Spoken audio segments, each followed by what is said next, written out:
आज मी निघाली होती माझ्या चुलत बहिणीकडे, म्हणजे माझ्या मोठ्या काकाच्या मोठ्या मुलीकडे.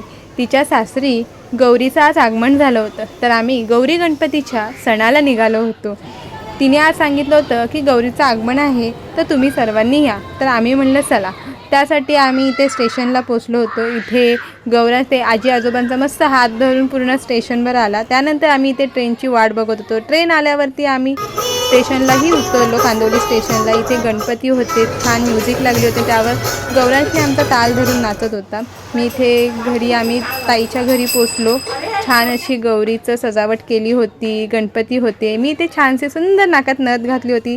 नथशिवाय तर आपलं मराठी लूक अपूर्ण आहे, तर छान असा लूकही माझा झाला होता. इथे माझे दादा आणि वहिनीही आले होते. तर चला आता मस्त आम्ही आरतीला चालू करत आहोत.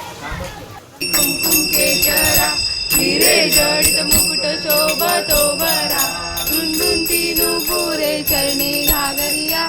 जय देव जय देव जय मंगल मूर्ती ओ श्री मंगल मूर्ती, दर्शन मात्रे मानता महनापुरती. सुंदर अशी आरती झाल्यानंतर आम्ही जेवणाला बसलो होतो आणि इथे गौरा दीदी काय मोबाईलमध्ये करते हे बघत होतं. चला आजचा दिवस आपला इथेच संपला. Bye bye.